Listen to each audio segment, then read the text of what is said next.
So another week off, Terry. Yeah. Fun matches. Obviously, last week Pennington's got called off, and obviously no game this week. So this week we called this week off. We always do, just because it's that close to Christmas, and I mean, Mad Friday's next week, I think, but we always, a lot of clubs struggle this time of year, so we always put this week off, and we have 2 weeks where this one and one in February where we go off as a club. So we knew obviously this was a free week. Last week Penistone, obviously last video we did, I spoke about Penistone and obviously weather conditions up there and how difficult they can sometimes be. And I think we're quite optimistic that the game we're going to be on right up to probably Friday night, but we had a lot of rain and it wouldn't have been on up here, and it certainly, obviously they did pitch inspections. Ryan, I was talking to Ryan Allsworth, I think he was glad it were off because he were at a wedding in Ireland, some friends he's got over in Ireland, so Ryan said, you know, hopefully it's off, then he don't miss out on it. So we found out Friday night, and fair play to them, they gave us, you know, quite a bit of notice, and lads did other things leading up to Christmas, probably a bit of shopping, a bit of time with family. And then, as I said, today, no game booked in today. We've managed to get walking football, that's why I'm covered in mud. I've been in nets today. I was brilliant, to be fair. Well, what was going on with that one, with that double save? You were like, would you say you were like a cat or a lizard or something like that? I think I was trying to get out of the way at ball, and they just kept following it. I think they were just trying to kick it at me. But we've won 2-1. I ain't conceded in 30 minutes, so hopefully Slav's going to be back soon. But if he ain't and Dale's not available, I'll just stick it myself in nets, because I didn't realise how good I am. No, I don't like playing in nets, but today we're good. Well, you meant to change it after 5 minutes as well. Every 5 minutes we change, but I made a couple of good saves, so I thought I'm stopping in, and they couldn't score past me, and it got quite funny that I was winding people up trying to have a go at me. You included, James. I think you had 3 or 4 shots. Actually, I didn't have to save any of yours because you didn't hit target, but I made a couple of good saves, and it was good because, again, pitch being off, we haven't been able to do walking football, and lads will come up, you know. Well, it's not about the football, is it? Everybody loves the banter. And it showed today, when we've finished. It's now 11:45, we finish at 11 o'clock, and literally lads have just gone. We play football, we have a cup of tea and a biscuit and a chat and reminisce and talk about little nutmegs and little things on pitch. But it's all about banter with lads, and it started as probably just after COVID, getting people out and mental health aspect, and it's continued to do so, and it certainly helps a lot of people, and it's a good thing, and hopefully we're going to try and get one more in next week before Christmas, but it's going to be 23rd probably, so we don't know what numbers are going to be like, but hopefully we'll get another one in. So we're probably praying now for no bad weather before the 6th of January Jubilee. Yeah, as first match back is Jubilee, obviously that was first game of the season. Drew 1 apiece, good game, and Jubilee have had a great start to the season. See you later, Pete. One at lads just going now for walking football. So yeah, Jubilee, first game of the season, Drew 1 apiece, and they're having a great season. They're up there competing, and you look at what they've done down there with new 4G pitch they've had laid, and I was looking the other day at some games at the loose end midweek, and I looked at possibly going to watch an under-21 game, and they've got a side in under-21 league, so they're progressing nicely. So that'll be a test. Hopefully weather's kind to us because it's up on our place, so hopefully weather's kind and we can get a few players back and see how we go against that. It should be a good game. It's hard to motivate the first team at the minute because we've only played 2 league games since the middle of October. It's how many?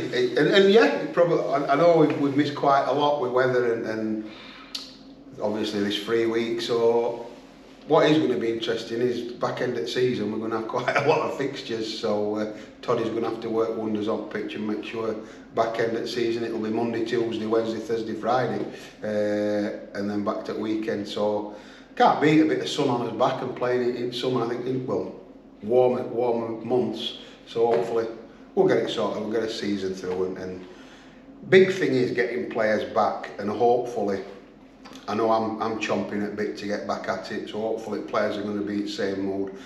Penistone, actually, we've got a good squad out. We've got, in fact, we were down to play Penistone, and reserves were down to play Barnsley Town, who were like top 2 in Division 2, and we'd both got strong 16-man squad. In fact, I think reserves had to actually leave a couple of lads out. So it's a shame that last week's were off. It'd have been a good test for both sides, and you know, a good boost leading into Christmas break. But what happened. We didn't play.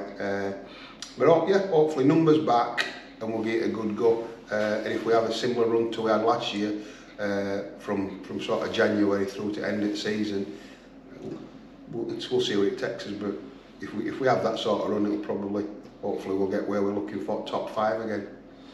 So I think you've been keeping people awake. Obviously, we hoped to reveal the identity of this England international last Saturday or last Sunday, but it didn't quite pan out. So can we finally reveal the truth?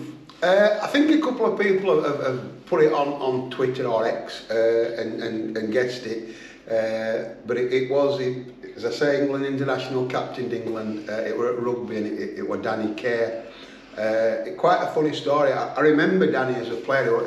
I mean, he's not. You look at him now, and he's not for a rugby international. He's not the biggest of players, but I remember him playing. You know, quite a small player, but technically really good. And if I'm being honest, I watch rugby now and again, and I saw that Danny Kerr were playing for England, but I didn't make the connection of Danny Kerr, who I coached, and Danny Kerr, the rugby player. And I think it was last World Cup. It were on Sky, and they were doing a sort of warm up, and they were playing football. And they interviewed somebody after the game and said, "Oh, who's best player?" And whoever, I can't remember it one, and he says, "Oh, Danny Kerr." He says he's best player by a mile. He says he could have made it as a footballer. He were at Sheffield Wednesday. And then it was that light bulb moment. I thought, I can't believe that. But then obviously I'm thinking, it isn't, because he looks like him. And I'll try and dig him out.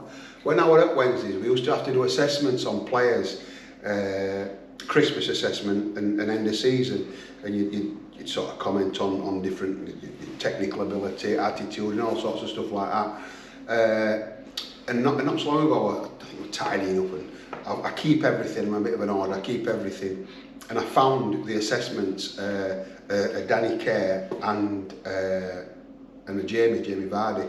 So I'll see if I can dig them out, and next time I bring them. They're both under 12s at the time, but it comments on their attitude, the dribbling ability, heading, work rate, everything, and they're interesting. And when I look through it, there's quite a lot of players, and a lad who I didn't actually know that I'd coached him down at Wednesdays, Ashley Flynn. He played for me at Wednesdays as well. Then you've got your likes Outerbridge lads, Leon Westerby.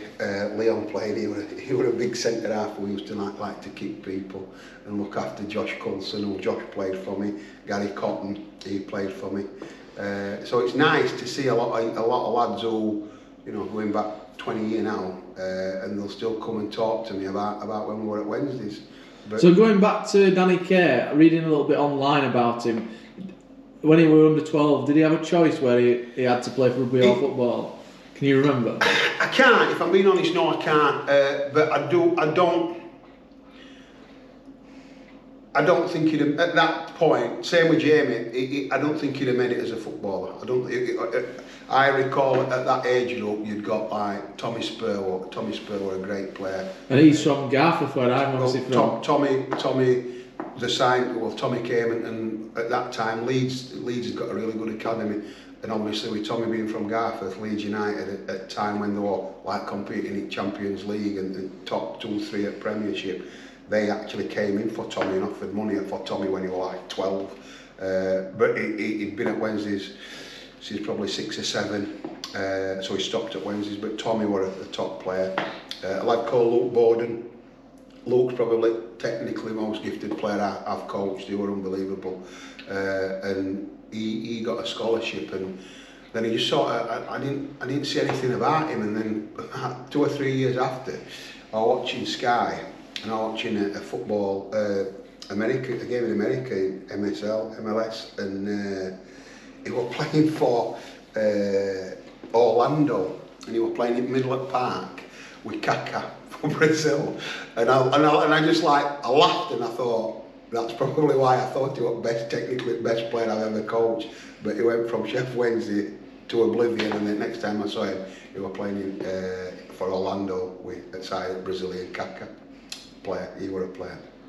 So I think this is probably the moment for like a Christmas message. So if this was the police inspector, he'd probably saying don't drink and drive at Christmas. So what's Terry Simon's Christmas message? Go out, enjoy yourself. Obviously, you know, go out and if you're having a drink, go and enjoy it, not a problem. Enjoy time with your family. I went out, we did our football over the week and we went round Barnsley, and I'm not a drinker, I'm not a big drinker, but it was nice to see lads from other clubs coming over, you know, having a drink with Wombwell lads. Go enjoy your time with your family, go enjoy your time with your friends, be sensible. Football's a big extended family, so for all my friends out there, football friends, football family, Merry Christmas and Happy New Year to you all. And what do you cook on Christmas Day?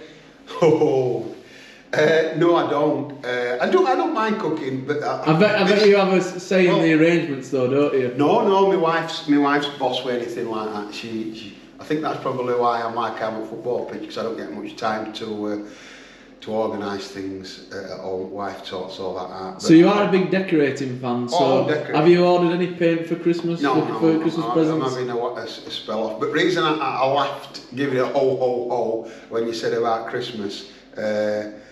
This is first time we're going to Jake's for Christmas, so Jake and Ellis, they've invited us. So are they under a lot of pressure then? Jake's not, to be fair to Jake, he's not a bad cook, and I would think that he'll probably be pushing Ellis hard at kitchen, probably because it's easier in kitchen than running after Theo and Marcy when they're throwing all the Christmas. But you've not had to ask Billy Taylor for any paint this Christmas?